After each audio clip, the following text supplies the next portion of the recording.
Hello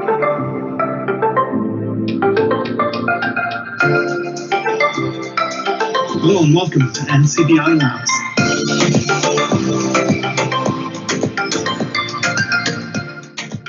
Well, hopefully you're all keeping well and are coping with lockdown okay. Hopefully we're going to start seeing a little bit of normality creeping back in the next few weeks. But in the meantime, the Ncbi Labs is here to talk you through some of the technologies that can make a real difference in your life. Whether that's smart devices or software for your computer or other technology that opens up possibilities for you in your life as well. Now, during the lockdown, technology has really come to the fore for many people in ways that maybe weren't so appealing before. In place of being able to meet together in person, people have been using technology to meet family and friends over video, and have even been conducting work meetings and attending activity groups using videos. Well, this week, we're going to have a look at a number of options for doing that. Some pretty well-established ones and some that have maybe become a little bit more popular very recently. And we're going to break it up a little bit. First, we're going to look at services that are particularly good for small numbers of people, for catching up with family and friends, for example. So we're going to talk about WhatsApp and Facetime and Google Duo. Maybe you've already been using some of those. And then a little bit later, we're going to talk about the apps that work well with bigger numbers of people. You probably heard a lot about Zoom, but also Microsoft Teams and Google Meet. What are the strengths of those? And as part of that, we're going to play a short video prepared by Ncbi Labs' own JP Corcoran to show how to join a Zoom meeting. And to round up for today, we're going to be listening to another interview in our series, Seeing It Your Way. We've had a chance to enjoy a few of these interviews in recent weeks. Well, this time, JP will be chatting to Ncbi service user Michael Griffith. So who have we got with us this week? Well, we have our regular panel back with us. We have Daniel Dunn and JP Corcoran, Sean Doran, and again, we've got Joe Lonergan with us this week. We also have our Chief Technology Officer, Karen O'Mahony, with us as well this week, all joining myself, Jude Maher, as we go through another live event. Just a reminder that if you have any comments or questions, please do send them in and we'll do our best to include them in the show. If we don't get a chance to answer them in the show directly, we'll make sure that somebody gets back to you with an answer afterwards as well.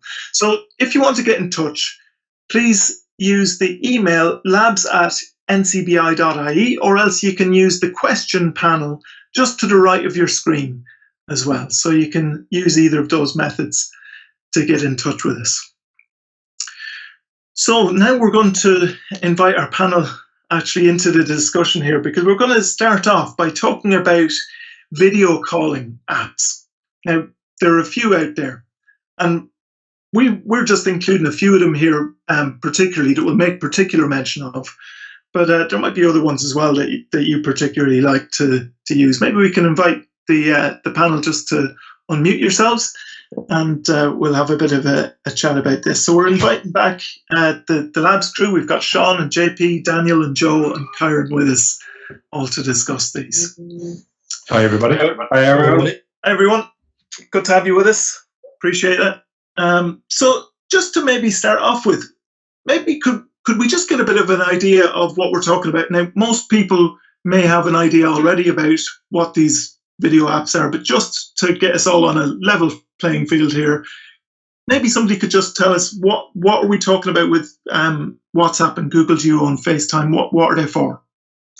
Well, basically, they're apps primarily designed for the smartphone market, and they work. Most of them will work perfectly on iOS or Android, and in addition, some of them also have desktop PC versions, so that means you can run them on your laptop as well. And one or two of them also have a web browser-based interface as well, so they're quite flexible in where they work. And basically, their primary function is instant messaging, sending video clips or doing video calls or sending photographs. And they're, I suppose, the four main features of these apps. Some of them also include the functionality, maybe to send a Microsoft Word document or a PDF file or something that might be of interest between people sharing content. So while they are a communications app, they're also useful for sharing documents as well. Very good. So are these apps, are these basically aimed at everybody? Everybody can use these? My microphone is not working as well today for some reason, but yeah, accessibility wise, all them ones Daniel has named off there are very accessible, like WhatsApp, FaceTime, Google Duo. They're all very accessible, as you can use WhatsApp, FaceTime, and Google Duo on your smartphone. So Voiceover or TalkBack will work really well with those ones. And you can also use Google Duo on your smart speaker. So they are, I suppose, there's no accessibility problems with those apps. So I suppose the most commonly used one is WhatsApp and FaceTime, as regards them one goes. Is there any cost associated with them, Joe? Well, FaceTime is free. That's and WhatsApp, they are free. So that is especially if two people have an iPhone and you call somebody on FaceTime. That's the great thing about it. It is free. So you use your Wi-Fi in your house or your data. So that's the only cost. And same with WhatsApp, you can send hundreds of messages to each other. I'm part of, we'll say, Irish Blind Golf or Irish Blind Sports. We have WhatsApp groups, and to schedule meetings or find out when the next training session is on, or to give each other tips. It's great for sending group messages in that kind of way. And here's one thing I like about it, Joe.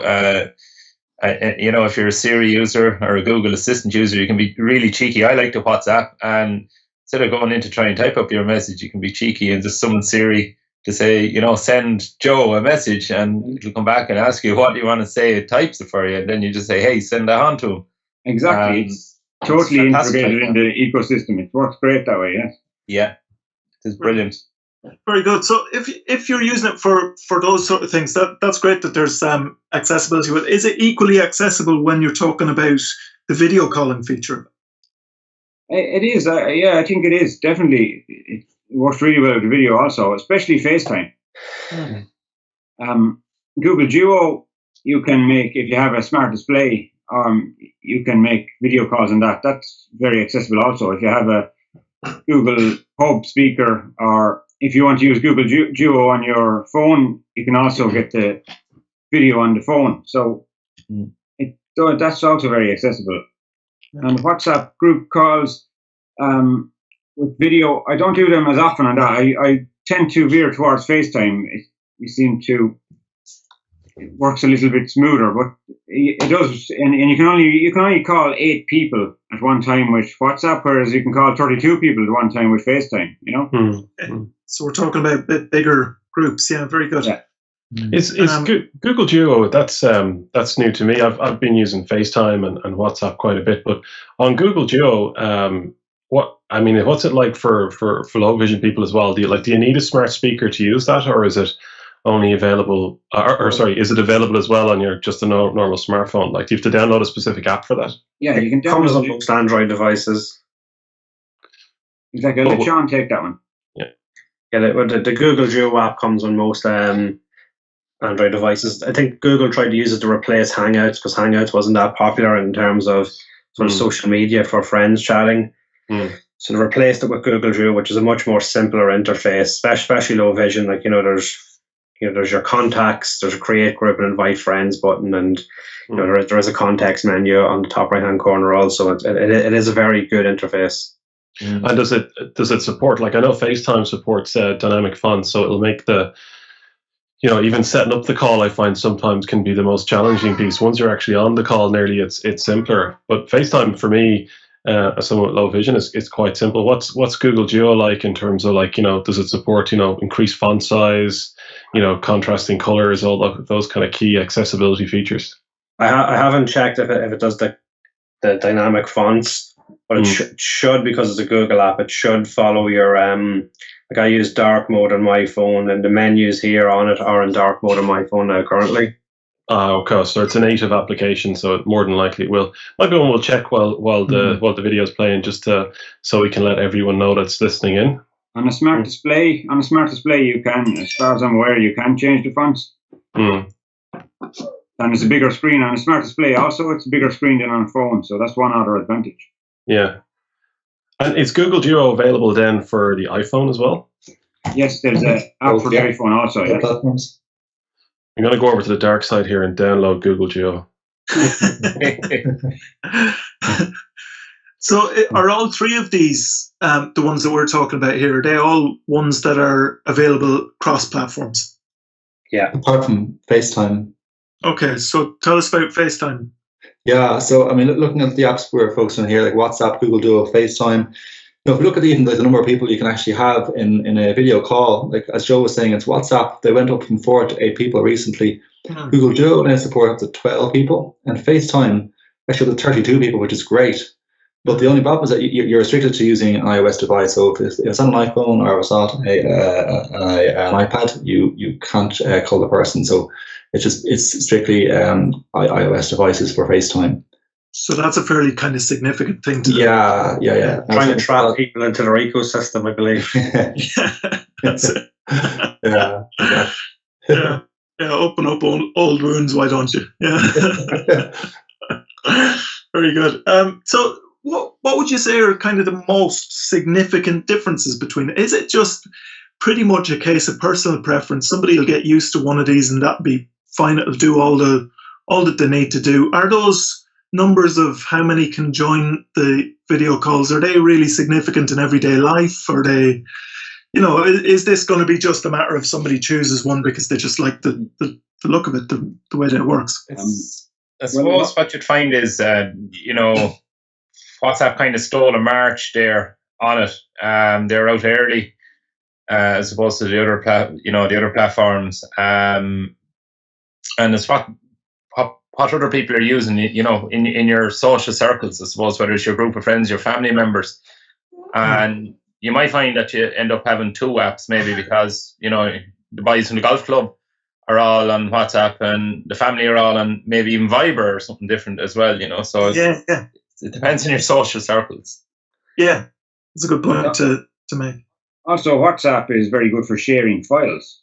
Like PDF files and sound files as well. It's really good. Yeah. 3 or 4 minute sound files. That's got that's a really good extra feature then. And also really good for sharing short videos. I know it's a social thing. People share little short funny videos, but you can also send even business files and short files like that, I worked in a previous company, and the chairman of the board, if you ever wanted him to read a document, you had to WhatsApp it to him PDF.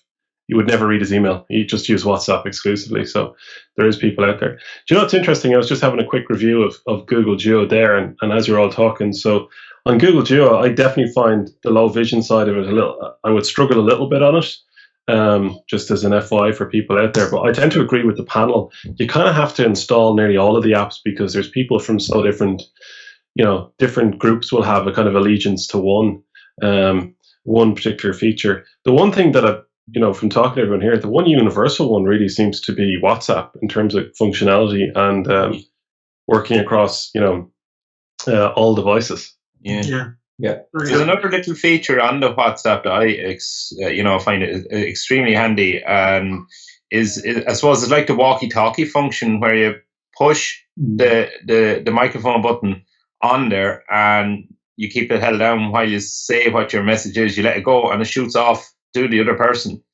The voice message itself the voice message in itself, and it's brilliant for short little, like, come down and collect me. I'm down here at the hurling field. I need a lift home, and just let that off instead of having to type it all up.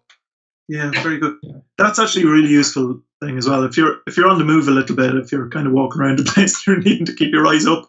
You don't want to be looking down at the screen as you're recording something. Yeah, that's a handy one. And can somebody just to kind of finish off on this part of it, because we're talking about video calling apps as well. Obviously, those extra elements are important to somebody when they're thinking about the various features of them.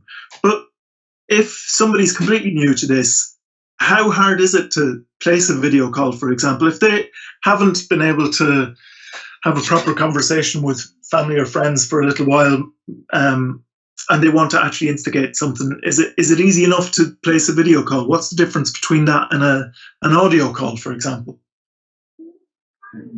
Will I answer that, Jude? Yeah, please. Yeah. Well, I find WhatsApp, Google Duo, and FaceTime all really easy to place a video call. Like, so if you have somebody's contact, you get the two choices come up at the very beginning, audio or video, and you just, in my case, when I use VoiceOver, I'll double tap on it, and in anybody else's case, they just tap on it, just tap on video, and if they have the availability on their side, it'll make a video call to them. Right. So it's as simple as that. It's as simple as an ordinary audio call. Yeah. And if you are using Google Duo and you have a smart display, and the other person has an iPhone, you can say to your smart display, make a video call to Patrick. And they can accept video or audio, whatever they decide on their end. Brilliant. So if somebody hasn't tried this already, it's such a simple thing just to go ahead and try and check it out. And obviously, if there are little technical issues, NCBI Labs are here to support you through that as well. But it's certainly not something that's a daunting feature to try out. So that's something that'd be really good to try out. Also, as Daniel mentioned earlier, you can say to Siri, make a WhatsApp video call to John or to Patrick or whoever you're calling. So you can ask Siri to do it for you, even if you feel like it, or hey Google, I suppose, if you have Android. So yeah, brilliant, very good. Okay, so that's the video calling end of things. Now we're going to move on a little bit because we're going to talk a bit more about some of the bigger video conferencing software in a moment, and we'll have a bit more of a chance to catch up with our panel as well in a moment. One of the most recognizable names out there at the moment for this kind of software is Zoom. And we're going to start off with a video piece that JP has prepared for us. So if you've received an invitation to attend a Zoom meeting, it's important to know how to actually join up with that meeting and how you can participate in the meeting once you're there. So JP is going to take us through that. Let's watch this. Hello, everybody, and welcome to this NCBI Labs demonstration.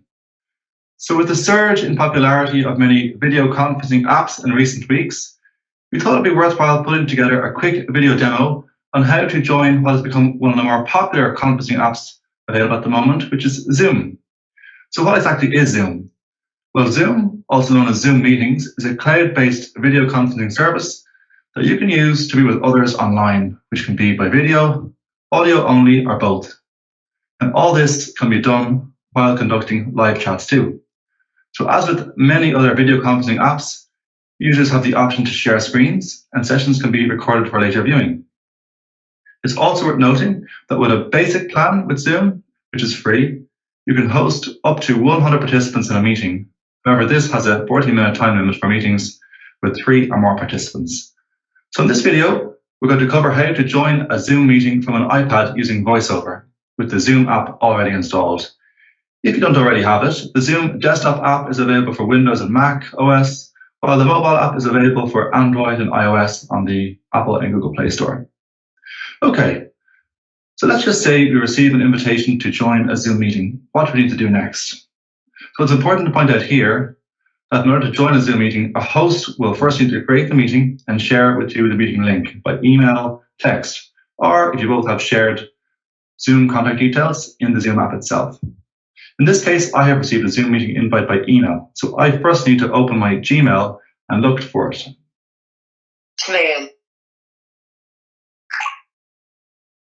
Mail selected. In this case, I have an email in my inbox with the Zoom containing the Zoom meeting link. So I'm going to swipe right until I get to that message. Promote selected. Fitbit on Riyadh. John Paul selected. John Paul Corcoran. John Paul Corcoran. Now I go over to the body of the email and swipe right to hear meeting details. John Paul Corcoran's Zoom meeting, the 19th of May, 6:30, 8:30. Button. When? The 19th of May. Address, https // At the address, we have the meeting link. If I swipe right, I can choose whether am I going to say yes, maybe, or no to attending this Zoom meeting. Yes. Button. Maybe. Button. No. Button. Okay, so if I were to select selected yes, it would add a reminder in my calendar to say that I'll be attending the meeting. I'm going to swipe right again until I get down to the meeting link. Select to me. More reply. More text. Join Zoom meeting. https:// Now, this is our meeting link. This is what we use to connect to the meeting. If I swipe right again, we hear the meeting ID. Meeting ID. And then 862. I hear the password. Set password. 2BKA71. I want to swipe left to go back to the Zoom meeting link. Meet https:// And from here, I double tap. Waiting.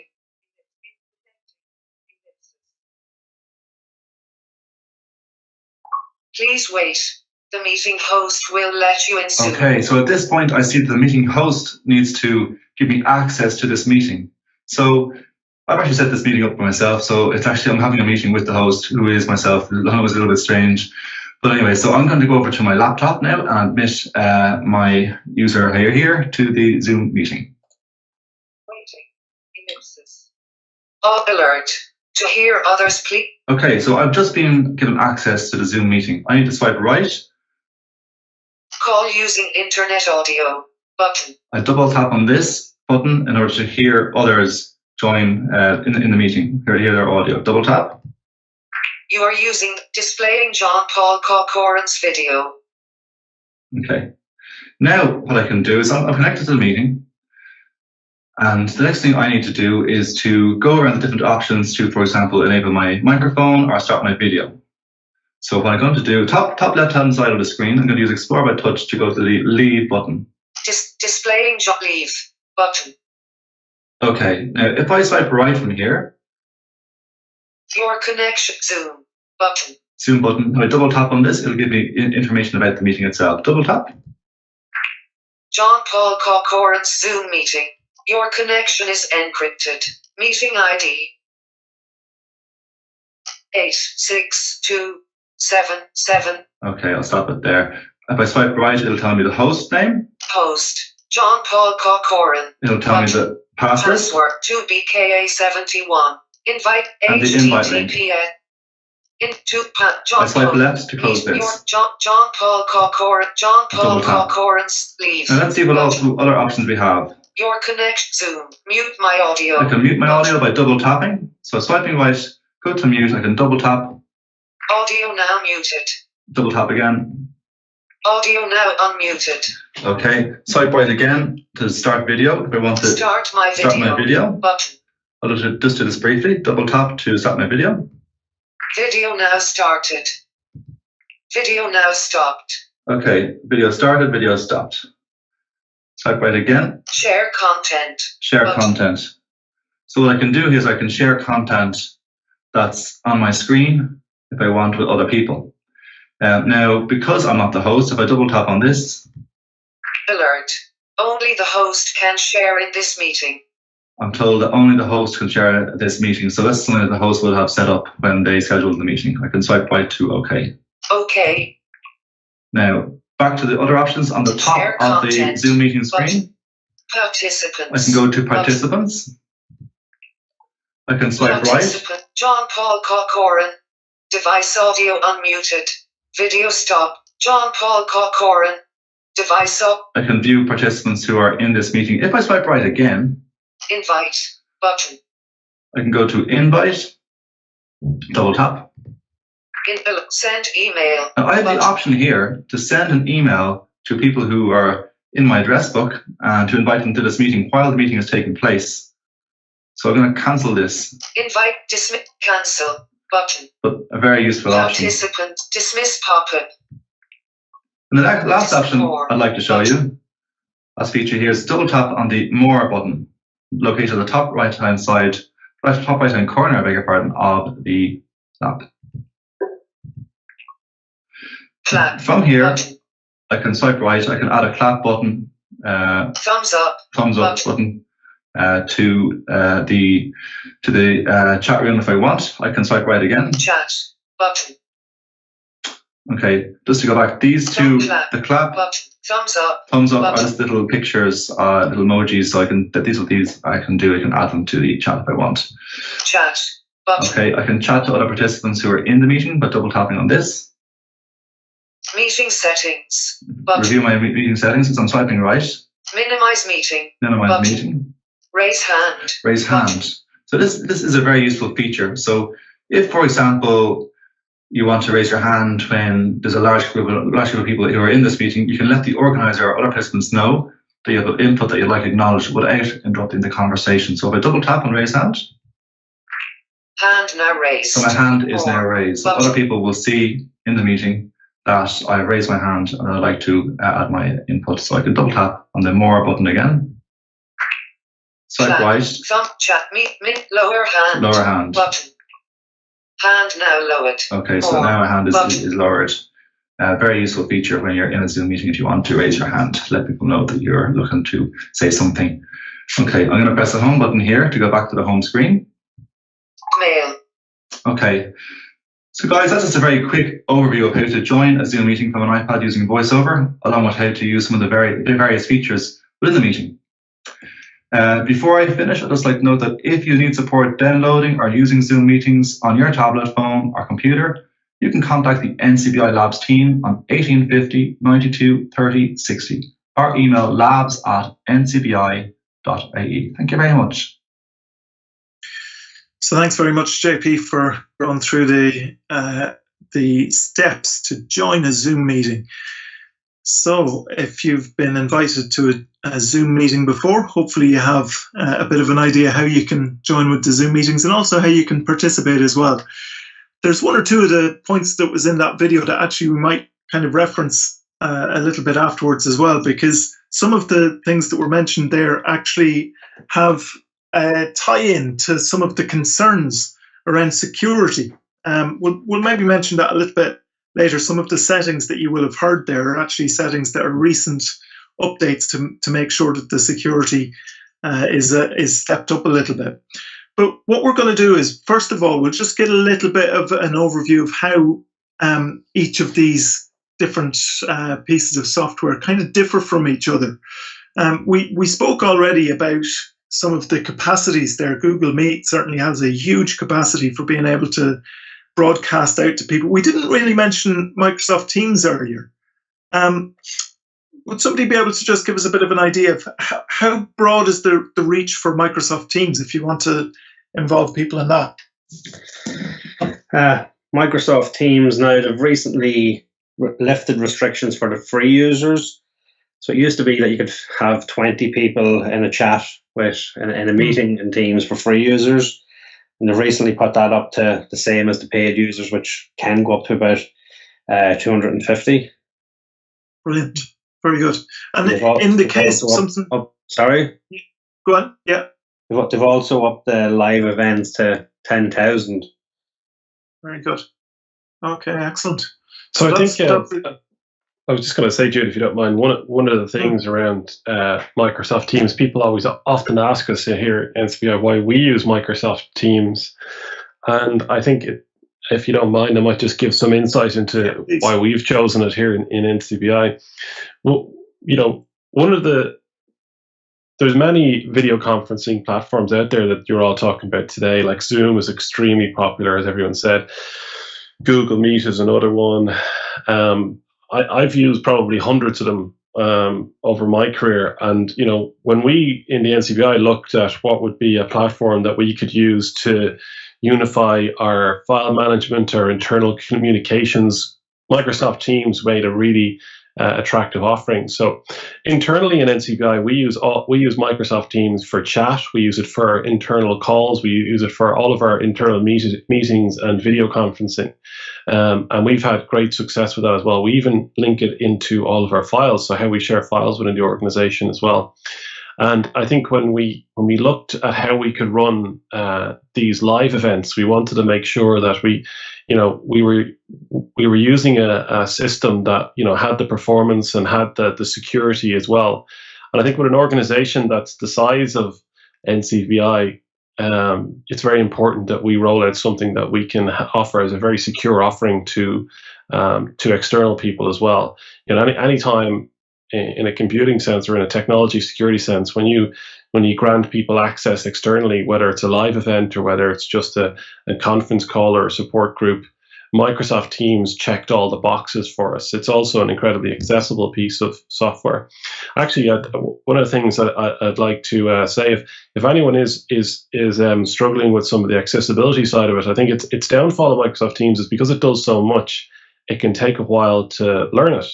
But what we've found here in the NCBI is that there's a huge volume of information available from Microsoft, particularly around screen readers and how it integrates with them and how they focused on making Microsoft Teams as accessible as possible. So if you're using it in your work life and you have any issues with it, or indeed anyone who's on this who needs any additional support around Microsoft Teams and the accessibility support, please do email us, because we've got a huge amount of reference material that can help you get up to speed on Microsoft Teams as well. So I just thought it was important just to note there, Jude, as it's something that we use so heavily within NCBI, and give people some context of why we use Microsoft Teams.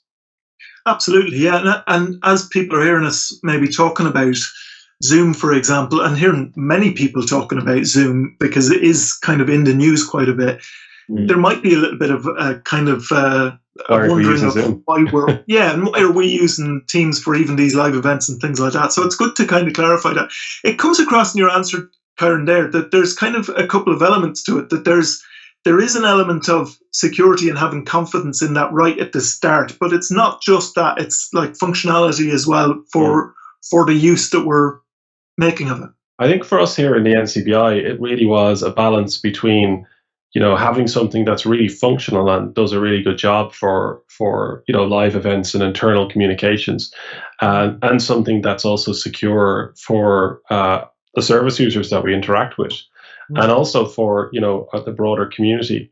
And that's what we looked at, all of the options, and that's where we found that Microsoft Teams was secure. It's not perfect by any means, but it offers the best around security for people. And I think it's worth talking about the elephant in the room, which is, is Zoom secure or not? And that's one of the things that comes up constantly in these conversations. And I know because there's a lot of other organizations in the sight loss community that do use Zoom, and they use Google Meet, and they use other ones as well, like Blue Jeans is another very popular one as well. But the reality is, they aren't as secure. Zoom in particular has made a huge amount of strides in getting their security fixed. I thought it was very interesting when all the news kind of came to the surface around Zoom. People were very much saying, they put their hands up and said, listen, we know it's not perfect around security, but we're going to work really hard to make it secure. And they've spent a huge amount of time doing that. So I can only commend them for that. And I think they've made a huge amount of progress on the security on Zoom as well. But for us, I'd rather, there's a term in information technology, you fail safe or you fail secure. I'd rather fail secure, because that means that if there is an issue, security is built in by default, as opposed to us needing to figure out security. And that's why I'd say with Zoom, it's fine to use. People often say to me, cannot use Zoom as secure. Yeah, of course you can use Zoom. Use Zoom in your home life. Use Zoom in your personal life. It is secure, but set it up with passwords. If you're the person setting up the meeting, make sure you have the waiting room turned on, but read the documentation as well, around it, so to make sure that you're using the best way. And if you ever struggle, of course, call us here at NCBI. We'll show you how to set up the meeting to be safe and secure. But I think across all of the platforms, whether it's Zoom, whether it's Microsoft Teams, whether it's Google Meet, or whatever the case may be, it's important to think about online security and make sure you're safe in that. So I'm not trying to scare anyone, but at the same time, we're here as an organization to assist you on that and recommend what we think is the best and the most secure.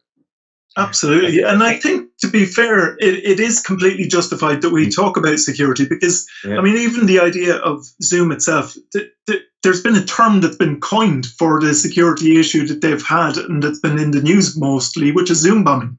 Yeah. That immediately brings to our mind that there has to be a security issue. Just so that we're kind of making sure that everybody who's listening is understanding what that is. Can somebody just explain what Zoom bombing is? Yeah, well, what Zoom bombing is when you generate a Zoom meeting, it gives you a 9-digit number in your URL. It's around a 9 to 12-digit number. So what people were doing was they were randomly generating numbers, putting into a URL, sticking it into their browser, and you have a 1 in 1,000 chance of landing in someone's meeting if you happen to pick the correct 9 digits.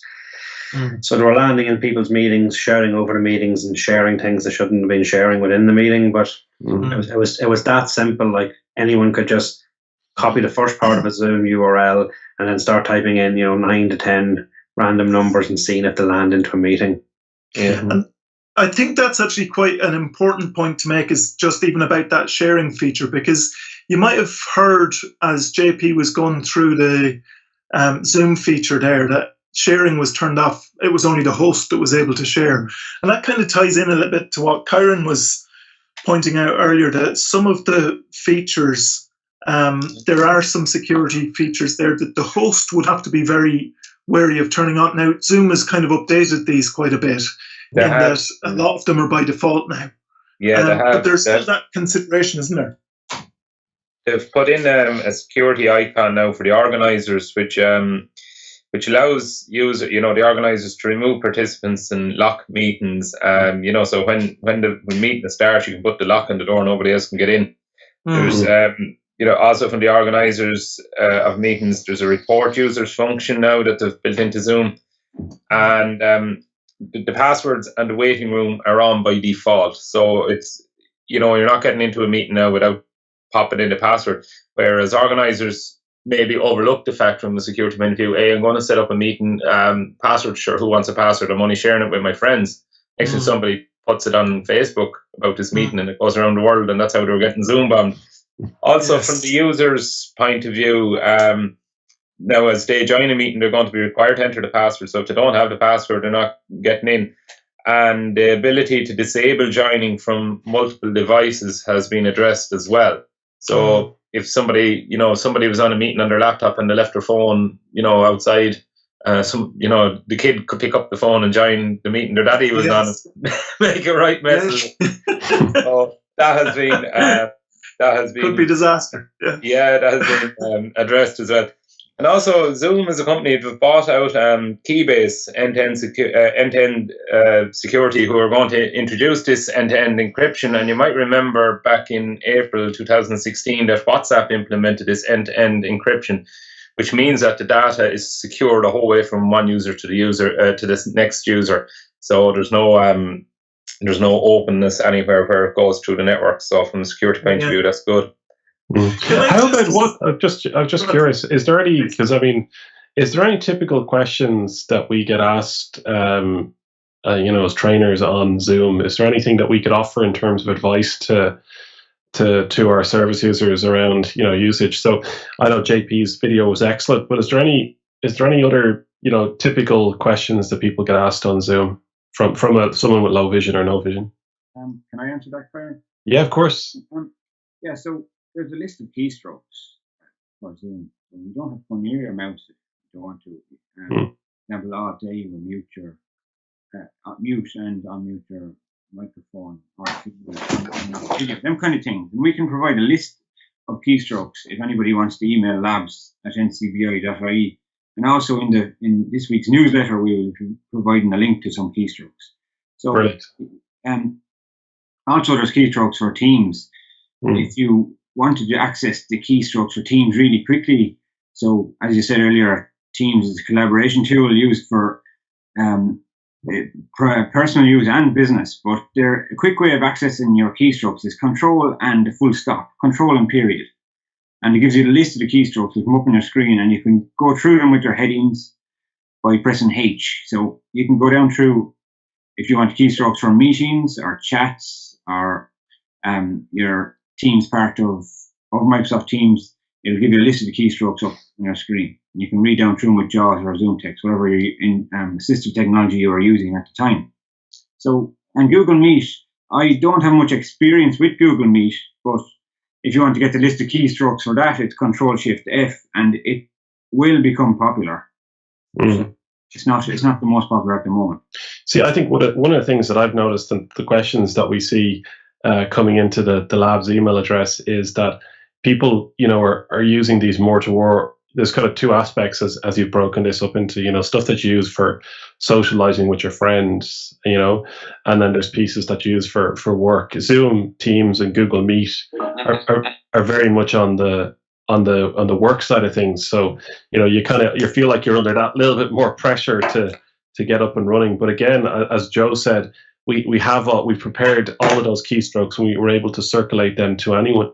Or if you want to, if you've got a work meeting that's coming up that's important and you want to practice, we'll happily set up, a Zoom meeting or a team meeting for you to allow you to practice with one of our trainers, which I think could be really useful to someone that, maybe just hasn't got the confidence in a work setting as well. But I was thinking, Joe, what do you think if we included the links to downloads of those shortcuts in the YouTube video alongside this? That might be a really useful resource for people, and give them somewhere that they can get the links to Zoom Be really useful. Yeah, definitely. Yeah.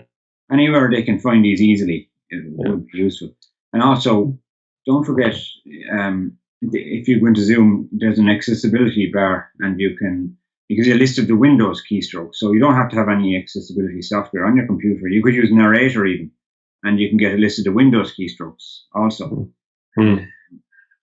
Most of the ones I was talking about with Teams are Windows keystrokes. They're not just JAWS or NVDA or anything. They generally can be used with any assistive technology. So yeah, putting the links together in the YouTube video would be very useful. And is there any like JAWS scripts or anything like that you use for either Teams or Zoom, Joe? I don't find I need JAWS scripts. I find between the Windows and the JAWS keystrokes, it works for me. 99% of the time, I suppose, it's always that 1% where you're a little bit lost. But in general, it works for me really well, both of those programs. And as I said, I don't have very much experience with Google Meet, but I do know from reading about it, it is fairly accessible, and I do expect we will be using it in the future, as it was a paid service and has now been made a free service. It was a premium service, so because of coronavirus and COVID-19, they have made it free. So they're trying to step up in competition with Zoom also. Yeah, very good. So just it's just interesting hearing those comments about it as well, because I think a lot of people will have concerns about one or more of these pieces of software for different reasons. Maybe some have heard some security issues about one, and they're kind of worried about that. But it's good to be able to kind of discuss where it's at the moment, and also the same with accessibility. Somebody might have had a bit of an experience with one and maybe found it more difficult to access. But from what you're saying there, basically, there's not really issues with any of these with regards to accessibility. It might have some differences, or there might be a little bit of a longer way around on some, but they're basically all accessible. Yeah, definitely. Like Kyron was alluding to earlier, like Teams is got so many features that you have to sort of become accustomed to navigation and to get used to where you are and how to get to different places. But as Joe was saying there's lists of shortcuts and commands to access those areas. So it's just sort of becoming more familiar where you are in the actual page and how to move around it. But that's the same with every new application. Yeah, and then constantly, I suppose, they're being upgraded as well as to compete with each other. Like Zoom has announced also there recently that they're putting in the virtual backgrounds, which are currently available in Microsoft Teams. So as these guys up their game and compete with each other and pad out their apps, there's going to be lots more new options to get used to in there, So it is going to evolve. So it likes the Teams offering, like even within a meeting, that there's a chat area, there's areas for sharing files, like even in the free one, if you had set up a team of people rather than a meeting, like you could have 10 gigabytes of free storage to share files. So not only are you chatting and meeting people live, you can also have a chat feature within that and a place to share actual files between each other, which is very useful between groups, because if you do have a Zoom group, then you have to go and send an email to someone with a file, or Just the same with FaceTime and that there. So it's doing many things, but it is a bigger program, and therefore you have to learn a wee bit more about that. So it is kind of coming across that it's very much a case of you've got to work out what your own purpose for using one of these things is. Like Teams is providing like a common workspace almost for a number of things, isn't it? It's not just video conferencing, as you mentioned. There's so many other things to it. So if that's what you need, then Teams is what you're looking for. And if you're just doing maybe a simple video meeting, maybe you find something else is easier to download. Well, that's kind of fine as well. It's working out what you need. For example, I know one of the things Zoom does, and I don't know if we have an answer to this. Do any of the other ones provide things like breakout rooms, for example? I know Zoom, you can have maybe a meeting might have 100 people, but you can put them all into breakout rooms if there's individual discussions to be had. So that might again be a factor that comes into it when somebody is evaluating what they need. It's kind of useful to know the features of each of them. Any kind of final comments just in terms of, we probably won't get a definitive thing here as to which one of these we would say is absolutely the best, simply because it does depend on use a little bit. But any final comments just on preferences or things that you found particularly useful yourselves in your own use? Well, I seem like the innovations in Teams in the last month has been massive in terms of number of people on screen, raise hand, all that's been added. But they're also working on noise suppression technology through AI, that when you're on a call, it's going to cut out typing noise and, the dog that's always barking outside my window and things like that. We've all heard that. Microsoft are really pushing to sort of make it as clean a call and better quality as possible. Can it block out Peppa Pig in the background? I'm just hoping that my cat doesn't hear your dog, Sean. Because then we'll have real issues.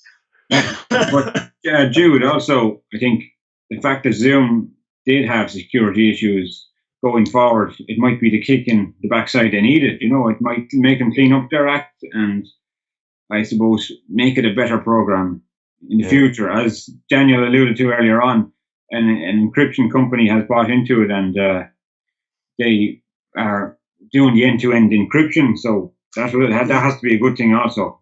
Yeah, absolutely. And they've got the momentum, don't they? So there's a lot behind them. And so we might just go ahead. One more thing before we go. Dan also alluded, it is a massive thing. It depends on what social or business circles you are involved in. It really does. So it depends where you're involved in, what golf clubs, what business events or football or whoever you're involved in, whatever program they're using, you kind of have to go with that and make sure your own security is in order. So I might just elaborate that as well, Joe, because I think that's a really important point. I mean, I think in this case, I mean, we had over a number of weeks, we had our lively debates about how Apple is so much better than Android. But I mean, in this situation, really, it is about what's the right tool for the job.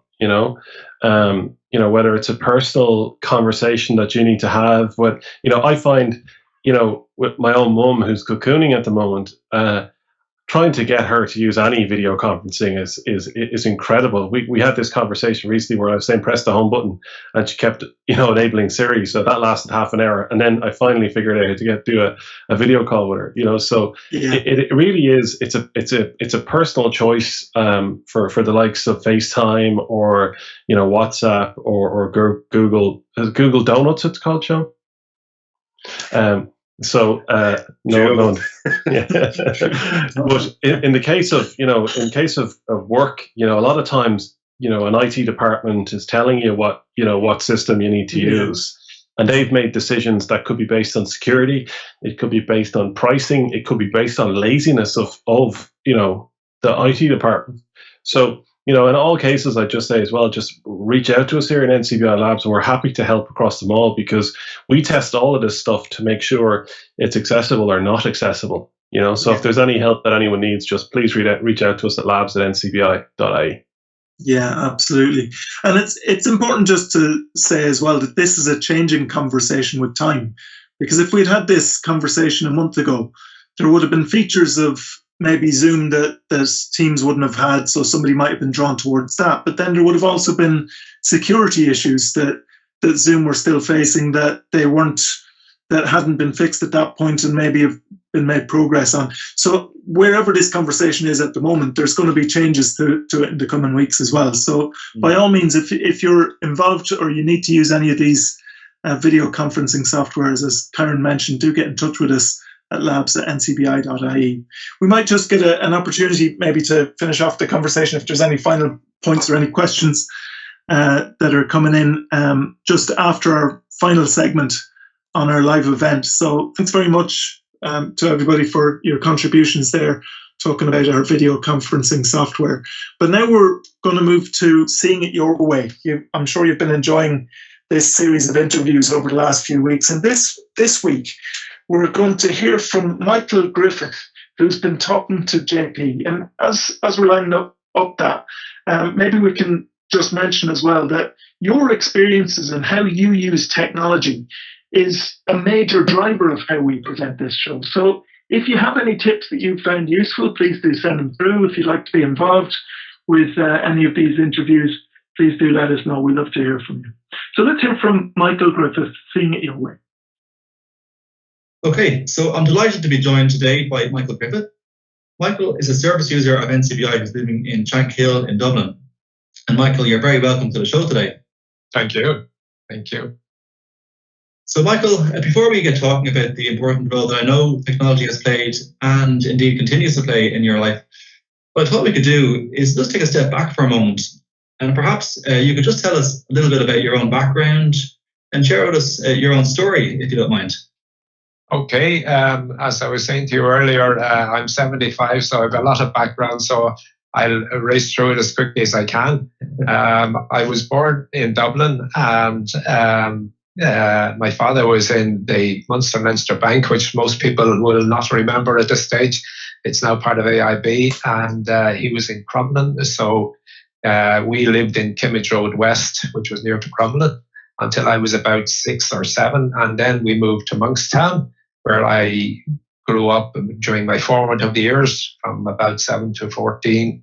And I had a lovely time there. I loved that part of my life. Played rugby in school, CBC Monkstown. I swam in Black Rock Baths. I was an altar boy in the local church, and so things were really good. I had good friends there, you know, and it was fun memories. So then I went to secondary school in Limerick, and that's a long story as to why I went down there, and I won't go into it. But anyway, I came back to Dublin then. When I was finished, I was 17 or 18, and at that time my father had moved to Bray because he opened the Munster Leinster Bank in Bray, which is now AIB in Bray. And eventually I joined the bank myself, and I started off actually working with my father in Bray in 1964. In 1968, then I was transferred into Dame Street in Dublin, and I worked there until 1970 when the AIB came together, and they set up a regional office in Lansdowne House in the top of Lansdowne Road, and I was working in the regional office there, which was very interesting, and I learned a lot about banking there, and I got promoted, and I was doing reasonably well. And then I was transferred out to Rathgar branch, and then I went to several other branches, Tonski. I was in Greystones for a while, and I ended up in Dunleary, and I retired from Dunleary in 1996 at the age of 51 because of my sight largely. And my sight was really beginning to affect me then at that stage, you know. So in the meantime, I had been involved in setting up Fighting Blindness because I have retinitis pigmentosa, and that's a genetic eye disease, and it's degenerative. My father had it, my brother has it. And I thought it'd be nice to set up some kind of a support group for my father. So I thought I might cheer him up. And so we set it up, and it very quickly became orientated on research rather than support per se. Although it's also has a big function in support. Yes. And we started working internationally with the other similar organizations at an early stage, and that was wonderful and very exciting. And it was quite successful from the very beginning. And so when I retired from the bank, it was about 15 years in existence, and the initial surge of enthusiasm was beginning to wane a little bit. So the board of Fighting Blindness realized that there was a danger that it could peter out. So they realized it was a question of either growing or going. And they asked me, since I had retired from the bank, if I would be interested in going in and trying to set it up as a professional type of organization. So I did that, and it grew from there and became quite a successful organization. And there's many scientific achievements to its name. Yeah. That was back, you co-founded Fighting Blindness back in 83, would that be right? 1983? In 1980, 83, sorry, 83, yeah. In 1983, you're right. So it must be fantastic to kind of look back over those last 37 years and look at the achievements that organization has had, and I suppose the progress that it's made in terms of finding cures for certain rare eye conditions. That's right. Yeah, it's very, very exciting what has happened, and I mean, a lot of it is, I've had nothing to do with, I mean, a lot of it, I kind of took the initial steps and it all kind of came together. I'd be honest, I worked very hard at it. I was very enthusiastic about it. But I mean, we were just very lucky the way it all came together, and at the same time, you might be interested to know I was involved in setting up the charity Deborah Ireland, because three of my children have epidermolysis bullosa (EB), which is a genetic skin condition, and kind of with the experience I had in fighting blindness, we were able to get Deborah set up fairly well, fairly quickly. And again, Deborah is now thriving, It is, yes. And also then, because I was involved with a couple of research charities, and I was trying to get money from the government, and they wouldn't give money to one charity. And we decided to get all the research charities together and to try and get money from the government. And we succeeded in doing that under the title of the Medical Research Charities Group, which is now called the Irish Research Charities, or the organisation or something like that. And then in addition, we went one step further, and we got all the charities to work with the scientific community and with industry in Irish Platform for Patients, Organisation, Science and Industry. So they're all going very well. Great. Still going to this day. They're still going to this day, and there's lots more I could tell you about it, but we don't want to take up the whole. Okay. Maybe we'll move on to, I suppose, the role that technology has played to create all this, Michael. So throughout your career in the bank, and then going on to Fighting Blindness, and I know you've been involved in a number of organisations, including Deborah Ireland. Yeah. Could you, I suppose, just give an insight into the role that technology has played over this time? No. Well, when we started Fighting Blindness and Deborah, there was no such thing as an internet, So, you have to, I mean, technology didn't play a huge part in the early days, like in establishing those organizations, but, since I retired from Fighting Blindness, which I did in 2008, I all that time, going back to 1980, I have been quite interested in mindfulness. Yes. And I've got a huge benefit from it. And when I retired, I kind of felt that I was so lucky that I had this wonderful resource. I wanted to share it with other people. Yeah. So I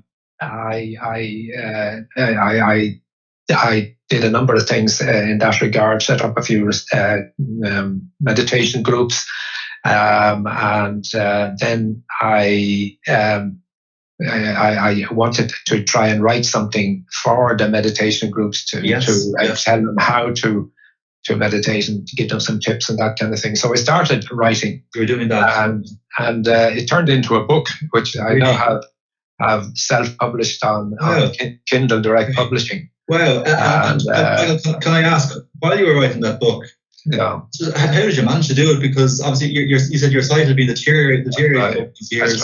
That's how did you manage to write it when I wrote it with a program called Dragon Dictate, which was introduced to me by the Ncbi, one of your former colleagues. Introduced it. He came up to my house and installed it for me, showed me how it worked, and it's a wonderful program.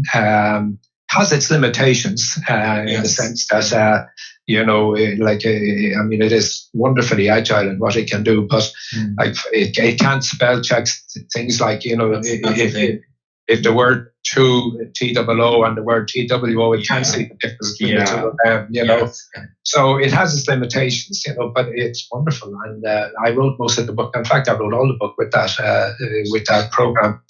Okay. But and then during the course of writing that book, I learned an awful lot about meditation, which I didn't know before. And one of the things I learned was that the mindfulness group had been set up in the UK Parliament due to the huge enthusiasm of one particular MP, a man called Chris Rowan. And I was fascinated by this, and I got myself invited over to a meeting in the UK Parliament and about mindfulness, and it was so exciting to see mindfulness being discussed in the UK Parliament. I was determined then to try and do something back here when I came back. So I did, and after a while, then I set up with a lady called Mary Lovegrove, the organisation called Mindful Nation Ireland, which has as its objective to establish mindfulness in public life and politics in this country. Wow. And we've had a couple of meetings in the Oireachtas, and Chris Rowan came over and spoke to one of them, and very famous US scientist who researches into mindfulness called Dan Siegel came over and spoke to another one, and it really took off, Michael. It did, and all of that now was down very much to the technology. I have to say it was also down to the fact that NCBI were wonderful, and they found 2 or 3 wonderful people who were able to help me, and they used to come up to my house once a week and do a couple of hours with me on setting up the organisation and writing the book, So I got huge help from NCBI. But the technology is wonderful, though, absolutely. And, I know we were speaking earlier today, Michael, about actually the meditation. Because I'm conscious that you've set up a number of groups, and one in particular that I suppose is something very strong is the one that we are running currently in NCBI, and we've actually moved it online, haven't we? So it's actually a virtual meditation group. That's right. COVID, which is fantastic. So it's probably just highlighting the role technology can play there as well. Continue on these classes, but online. Yeah, it's wonderful that we can do that, and I have to thank you very much, and thank NCBI for your great support in helping us to do this, because obviously we couldn't do it.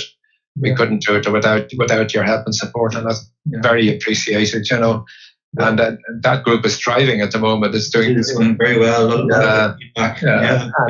And people are really enjoying it, it's amazing. I really believe that mindfulness and meditation is very important to blind people, because blindness is a very, very challenging, difficult thing to have to live with.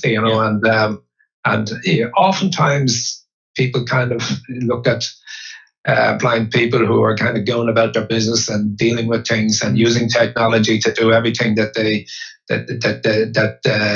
ordinary people can, fully sighted people can do, and they kind of think, well, they're not so bad, But as you will know from working closely with blind people, it's a very, very challenging thing to face into, and Of course it is. so mindfulness is a wonderful resource for them. It gives them great strength and resilience, and and I'm very happy to be able to do that for my colleagues.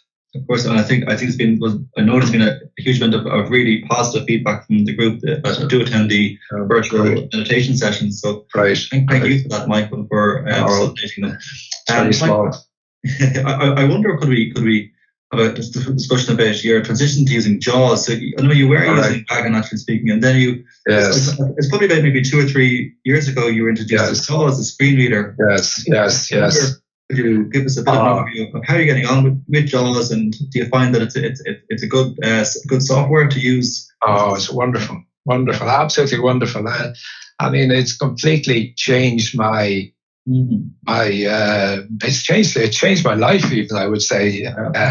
It's probably no exaggeration to say, because I would be much more limited if I didn't have JAWS. I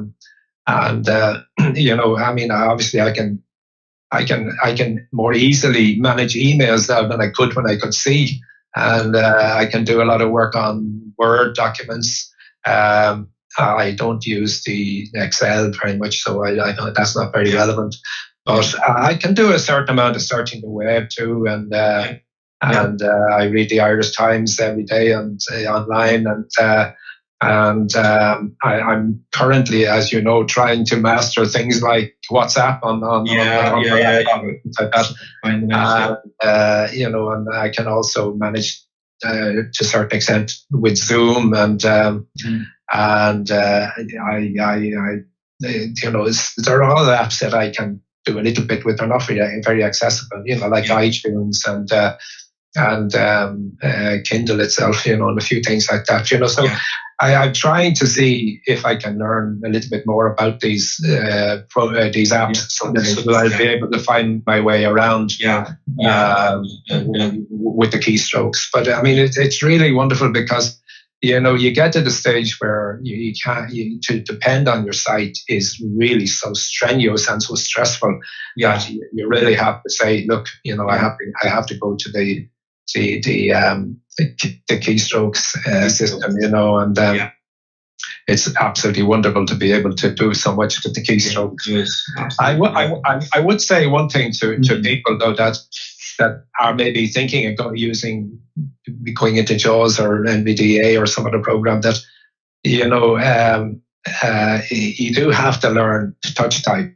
And, I kind of felt that, I spent my whole life kind of dictating in work, and I had very, very wonderful secretaries who were very tolerant and were able to do wonderful work for me like that. And therefore I was very lazy about touch typing, and I felt that I was too old to learn touch typing. But I went into it, and I realized I had to learn if I wanted to do JAWS, and I learned it. And the trick, in my opinion, is when you learn the basics, do a little bit of typing every day, even 5 minutes. It's huge. So huge. Little and often, Michael. Little and often, yes. Yeah, definitely. If you do 5 minutes every day, it just comes to you. And the wonderful thing about it is I find that, I still do a little bit every day, and I know my typing is getting better and better, as I go along. I'm sure those who are reading my emails don't agree with me, but I think it is anyway. Michael, I wonder, could we have a chat about other technology that you use in your life? So you obviously use JAWS. I know you have a laptop with JAWS installed on it. In terms of perhaps mobile apps, you have an iPhone that you use? Yes. Well, my iPhone is another one of those pieces of technology I absolutely love. It's such a wonderful thing, and it was again such a game changer for me. I've been using an iPhone for maybe, I don't know, I suppose most of 10 years, probably more, and I just find it wonderful. But I have so far been using it largely with sight, and even though I've used some of the things that you could do with Siri, like for instance, if I wanted to open an app, I would always ask Siri to open the app rather than go looking for it or something like that, but now my sight has got so bad that I'm struggling to use it with sight, and I need to learn how to do it without sight. And I know some of my friends don't use laptops, don't use iPads, don't use anything, but they do everything on their iPhone. Yeah. And I am absolutely in awe of them. I think that's the most wonderful thing, but I think I will probably be able to get there, but it'll take a bit of a while. You are using Voiceover as well, Michael, aren't you, on your... Oh, yes. Yeah, no, that's it's such a gift to have such a simple way of reading, and and it's the technology is so simple that even ancient people like myself in our 70s can pick it up very easily. Once you're not afraid of it, and that's the terrible thing about older people, that they're always afraid of modern technology because it's so alien to them, New, yes, yeah. I mean, I always remember the first time my total instruction on computers when I was in the bank was a girl leaning over the desk for about half an hour one day telling me how to use the computer, and that was it, And I always remember that my big fear was that I would break something on the computer, and I haven't succeeded in doing that yet, and that's 20, 30 years ago, So far so good, I wonder if we could fast forward, I suppose, to you were talking about earlier about you would obviously co-founded Fighting Blindness, Deborah Ireland, Mindful Nation Ireland, I think back in 2018, and then I suppose just going back to last year, you had a busy year. I know you published your book, The Happiness Imperative, which just as a reminder is available from the Amazon Kindle store. But I can't go without highlighting, I suppose, the fact that you were won the your Otis Black Pearl Lifetime Achievement Award. Yes. This is just the recognition of your work that you've done in coordinating research into rare genetic conditions like RP. So how much of that felt to receive that award, to go over to Brussels and to accept this? Well, it was wonderful, JP. I mean, it's lovely to get awards like that. You see, when I was working with the charities here, I got involved working representing Ireland in a lot of the European meetings, and in fact, I got involved with an organisation called the European Platform for Patients, Organisation, Science and Industry, which was a combination of the three different groups which came together to help to see what they could do to promote the development of treatments and therapies for unmet medical needs. And in fact, I chaired that organisation for 18 months. So I did a lot of work in Europe, and so Eurordis, the European Rare Diseases Organisation, very kindly agreed to award me this award last year, and so I went over in February 12 months to Brussels, and I received this award, and it was very exciting because they do these things very well, and it was a real gala night, and and it was a bit like the Oscars, and I felt like I was receiving an Oscar, and it was very exciting. It's exciting, of course, and it's to your work, Michael. Well, thanks very much, JP. So it's I have to say though that I always be very conscious when I'm getting an award like that I am the figurehead for what has been done by many people, behind me, because, one person can only do a very, very small amount of work, and if it wasn't for the wonderful, wonderful people that I had working with me, I'd never have been standing up there getting that award, so I'm very confident of that, That's nice. Okay. Michael, I'd say it's been really good having this chat today, and I think a lot of our listeners will, I think they'll identify with a lot of what we've spoken about here. but particularly with getting to grips with JAWS and VoiceOver on the iPhone. So I'm sure they'll benefit from your advice too. So again, I really do appreciate the time you've taken to come on to this live event and talk to us. So thank you very much, Michael. Thank you very much, JP. So thanks again to Michael Griffith for sharing his experience with us, and he was talking to JP Corcoran there. So just as a reminder, if you'd like to be involved in any of our live events, if you'd like to maybe be involved in one of our interviews, please do drop us a line at labs@ncbi.ie, and we'd be happy to get in touch with you. And as well, if you've found any particular experiences that you want to share with us, any particular tips with technology that you'd like to share, please do send them through as well. So we're obviously continuing to support people throughout the current COVID-19 situation. And if you want to get some advice or support in any way, then you can contact our national helpline on 1850 33 43 53. That's 1850 33 43 53. Or you can email info@ncbi.ie. That's info@ncbi.ie. So that just about wraps it up for today. We hope you've enjoyed the show. Hopefully you're going to be back with us next week when we're going to have a look at Seeing AI. Now, if you haven't already used this app, you're really going to want to catch that show, because that is such an excellent app that's proven to be so useful to so many people. So that's the Seeing AI app. And if you've ever been in the situation of having to replace your laptop, but you're not really sure what all the jargon means or what the key features are that you need to look out for, well, we're going to be discussing that next week as well. Buying a laptop, what you need to know.